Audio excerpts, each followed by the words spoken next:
তিনটা শক্তি আল্লাহর কাছ থেকে নিয়েছে, তখন কি হলো? তখন সে এরকম শক্তি পেয়ে তখন ধোঁকা দেবে, তখন আপনার পরিচয় জিগাবে।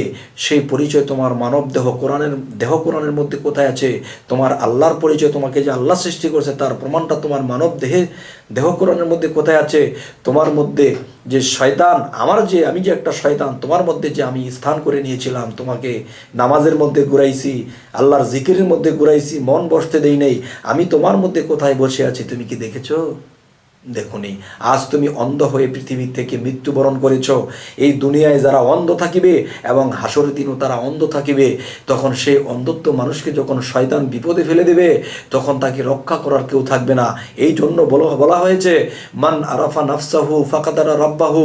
সর্বপ্রথম তুমি তোমার নিজেকে চিনো, এরপরে তোমার রবকে চিনবা। তাহলে দুনিয়ার কত কিছু চিনলাম, নিজেকেই চিনলাম না, তখন আমার আটকা পড়তে হবে। হে জগতবাসী, আমি এই জগতের সমস্ত জগতবাসীর চরণে হাত রেখে বলছি যে এই জিনিসগুলো একজন মুর্শিদের কাছে পেয়ে এবং নিজেকে গুছিয়ে মরতে হবে। আর না হয় কিন্তু শয়তানের কাছ থেকে আমরা ছুটতে পারবো না। আর আল্লাহও কিন্তু বলে দিয়েছে যে তোমরা আগে নিজকে জানো, নিজকে চিনো। তোমরা যদি তোমার নিজেকে চিনতে পারো তাহলে তোমার রবকে চিনতে পারবা।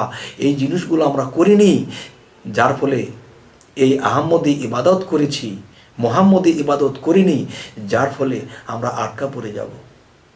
হে জগতবাসী, আজকের এই আলোচনাগুলো আমার হৃদয়ের, আমার প্রাণের অন্তরের অন্তঃস্থল থেকে করেছি। যদি কারো ভালো লাগে, একজন ভালো কামেল মুর্শিদের কাছে যাবেন, বায়াত গ্রহণ করবেন, এরপর আপনারা আল্লাহর ইবাদত করবেন।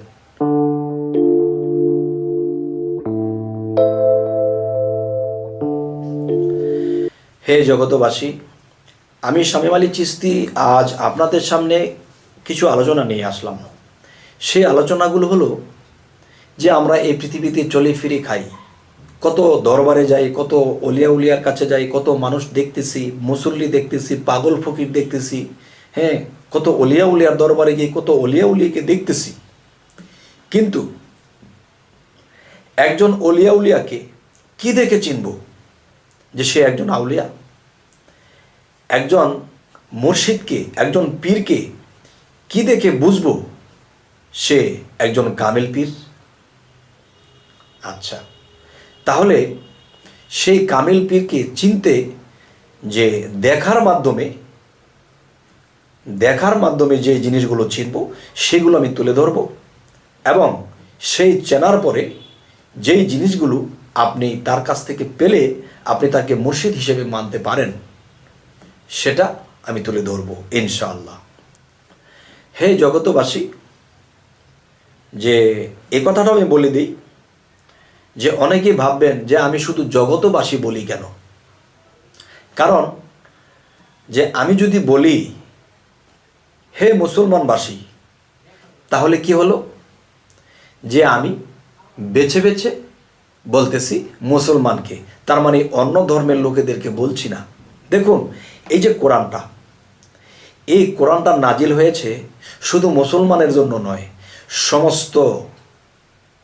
সমস্ত ধর্মের লোকেদের জন্য, সমস্ত জাতির জন্য, সমস্ত মানব জাতির জন্য আল্লাহ এই কোরআনটাকে প্রেরণ করেছেন।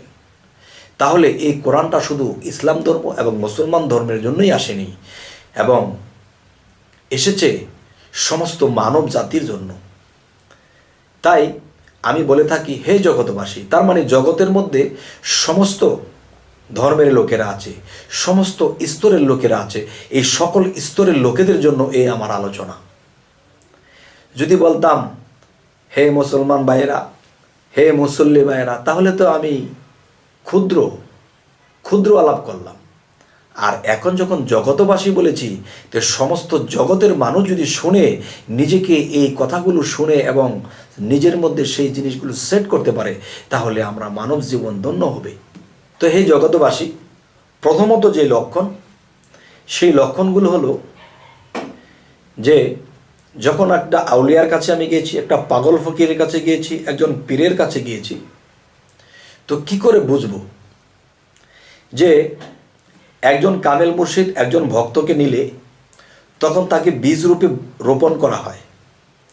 তখন বীজ রোপণ করে দিয়ে নামের বীজ দিয়ে ভক্তকে ছেড়ে দেয়, যাও তুমি এভাবে সাধন করবে, এভাবে আমল করবে, এভাবে করবে। তখন সেই বীজ রোপণ করে দিয়েছে।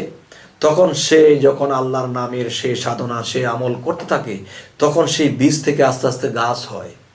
গাছ হওয়ার পরে 2 পাতা 3 পাতা 4 পাতা ছাড়ে। এরপরে গাছটি অনেক বড় হয়। এরপরে গাছের আগায় কলি হয়। এরপরে সেই কলি থেকে ফল হয়।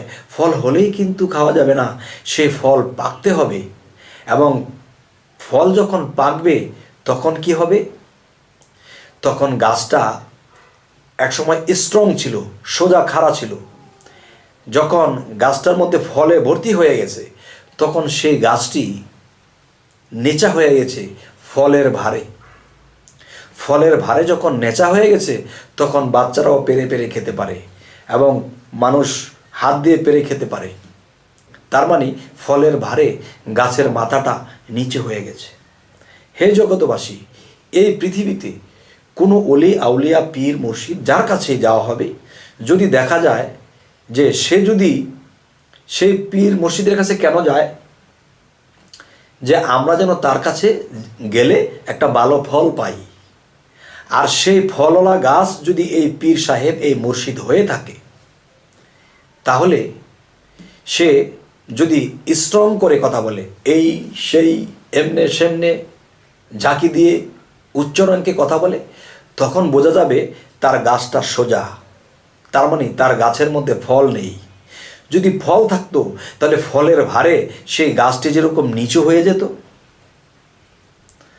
আচ্ছা, যদি কোনো পীর, কোনো মুর্শিদ, কোনো আউলিয়া সাধারণ মানুষের কাছেও নিচু হয়ে কথা বলে এবং সর্বদিক দিয়ে আদব দেখা যায়, হিংসা নিন্দা দেখা যায় না, এবং যা বলে যেমন মুখ দিয়ে মধুর বাক্য বের হচ্ছে, আর শুনলে যেন প্রাণ জড়িয়ে যায়, মনে চায় তার পায়ের কাছে যে একটু সালাম করি, মনে ভক্তি জেগে যায়।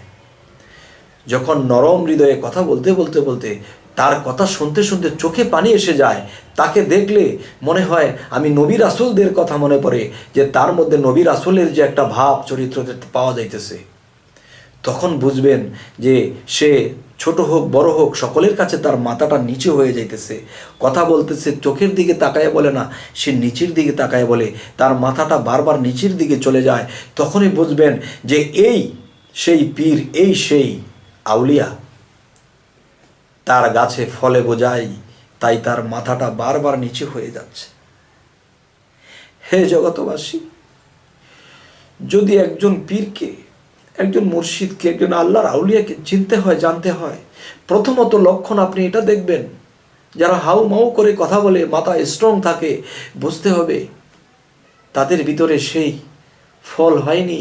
আর ফল হয়নি বলে গাছটার মাথা উঁচু, ফল হয়ে গেলে আর সেই ফল পাইবার জন্যই তো একজন পীরের কাছে যায়, একজন মানুষ যায়, যে পরে কি করে তার গাছের ফল সে যখন নেয় তখন আল্লাহর দিকে অগ্রসর হয়। আর সেই গাছের ফল কি? একজন পীরের বাক্য, একটা কথা যখন হৃদয়ে ভরে আনে, সেভাবে যখন চলে, সেও একদিন আউলিয়াতে পরিণত হয়। হে জগতবাসী, প্রথম লক্ষণটা আমি আজ বললাম যে এটা হলো প্রাথমিক লক্ষণ। এরপর যদি কারো মনে জাগে যে না, কোরআন হাদিস অনুসারে আমাকে বায়াত হতে হবে, তখন যদি যেখানে গিয়েছেন তার এই ভাব নমুনা দেখার পরে যদি তার কাছে বায়াত হইতে মনে চায়, তখন তাকে কি বলবেন? তাকে বলবেন যে জন্ম জন্মান্তরে আমি নিজেকে হারিয়ে ফেলেছি, কে গো আমি? আমি আমাকে চিনি না, জানি না, আমি অচিন দেশের লোক, আপনি চেনা দেশের লোক, তাই আপনার কাছে এসেছি। কে গো বাবা আমি তো আমাকেই চিনছি না। তখন আপনি যেদিন বায়াত গ্রহণ করবেন, সেদিন বায়াতের মধ্যে আপনার পরিচয়খানা দেবে, আর সেই পরিচয়টা আপনার মানব দেহের মধ্যে লেখা আছে আপনি কে। তখন সেই বায়াতের মধ্যে আমার পরিচয় দেবে, এবং আল্লাহ যে আমাকে সৃষ্টি করেছে সেই পরিচয়টা আমার মধ্যে দেবে, এবং আমার মধ্যে যে শয়তান বিরাজ করে, কোন জায়গায় বসে আছে শয়তান, যদি সেই শয়তানকে দেখি আমার এই জায়গায় বসে আছে, তাকে কান ধরে উঠিয়ে দেবো। আর না হতে শয়তান, আমি যখন নামাজ পড়তে বসবো আমার মন ছুটে যাবে অন্যদিকে, আমি যখন আল্লাহর জিকিরে বসবো তখন মন ছুটে যাবে অন্যদিকে, তখন আমার আল্লাহর ইবাদত দেখানো হলো করতেছি, কিন্তু মূলত এই ইবাদতে কখনো আল্লাহ রাসূলকে পাওয়া যাবে না, আর নিজে কখনো অলিয়া উলিয়া হওয়া যাবে না। তাই আমার পরিচয়, আমার আল্লাহর পরিচয় এবং শয়তানের পরিচয়, ফেরেশতার পরিচয়, সেই পরিচয়গুলো আমার এই দেহ কোরআনের মধ্যে আমাকে দেখাবে আমার মুর্শিদ, দেখিয়ে পড়িয়ে দেবে, দেখো তোমার পরিচয় তোমার মধ্যে লেখা আছে। হে জগতবাসী, আজকের এই কথাগুলো খুবই সিরিয়াসলি বলছি। অবশ্যই অবশ্যই একটা মানুষ যদি এই পৃথিবী থেকে বিদায় নেয়, চিরবিদায় নেয়, সেদিন হাসরের দিন সে দেখা গেছে যতটুকু ইবাদত করে গেছে, 70-80 বছর বেঁচেছে, তখন শয়তান যখন বেহেশতের দরজায় দাঁড়াবে তখন বলবে, কে তুমি? আমি ইমুক, আমি আল্লাহর ইবাদত করেছি, আমি বেহেশতে যাই। তুমি যে বেহেশতে যাবা, তোমাকে যে আমি বানাইছি তুমি জানো? শয়তান কিন্তু মিথ্যা বলছে না বাবা। শয়তান কিন্তু এ আদম বডিকে বানিয়েছিল, তখন সে কিন্তু এই 360টা জোড়া কোন জায়গায় কী আছে সে সমস্ত কিছু জানে, আমি আপনি জানি না। তখন সে 9.5 লক্ষ বছর আল্লাহকে সেজদা করেছিল লাস্টে। তো আমাদের এই দরবার থেকে যে আলোচনাগুলো হয়, তো আমাদের বাকি আলোচনাগুলো যদি আপনারা পেতে চান অবশ্যই সাবস্ক্রাইব করে রাখুন, পরবর্তীতে আপনাদের কাছে নোটিফিকেশন যাবে, আপনারা পেয়ে যাবেন। তো সকলেই ভালো থাকবেন। আল্লাহ হাফিজ।